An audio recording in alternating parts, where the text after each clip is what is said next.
Well, I have a great honor to be on the International Committee, Advisory Committee for Pala Expo.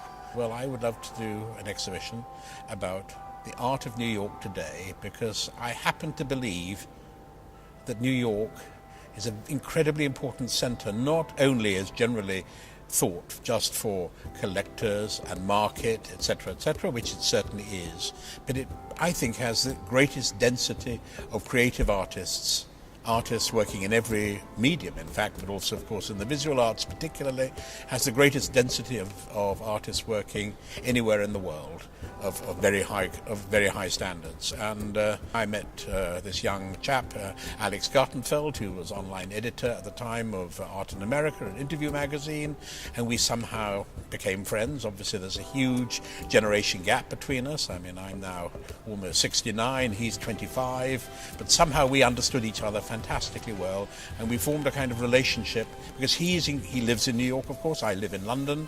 I have my own history, of course, my history which has promoted artists such as Julian Schnabel and Jeff Koons over many, many years, but also he had an extraordinary access to and knowledge of the young visual arts scene in New York, and as a result we formed a kind of partnership. We went to see literally hundreds of studios over the last 2 or 3 years and tried to make not an exhibition which is purely a kind of, it's not an exhibition about the most famous artists in New York, but kind of cross-generational, not survey, but kind of poem about creativity in New York. And I like to think that we've succeeded to make a show which is, first of all, shows every artist in the exhibition in a very clear way. Each artist has his own vision, his own idea, and at the same time there are all sorts of interesting cross-references across generations which you can, I think, perceive in this exhibition. Of course, the very fact that this exhibition is in Rome has played a very big part both in our minds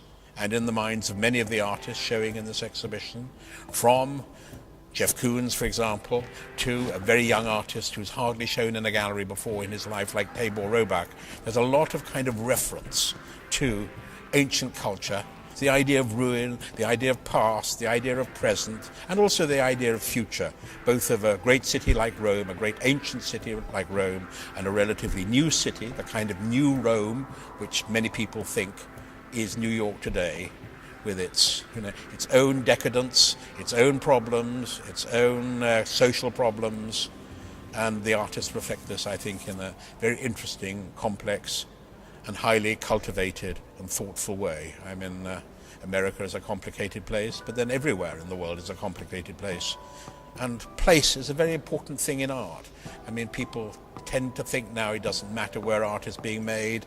Of course, art has become this kind of global industry now, which is both a wonderful thing and a bad thing as well. But I just find New York an incredibly creative, wonderful, extraordinary city with many, many levels of culture and of course an extraordinary art world. And as I say, not only the greatest density of art markets and patrons and patronage, and of course people are drawn from all over the world. We have an artist in this exhibition who comes from Israel, we have an artist who comes from Palestine. Artists come from everywhere, and there are many, lots of women in this exhibition, lots of different ages.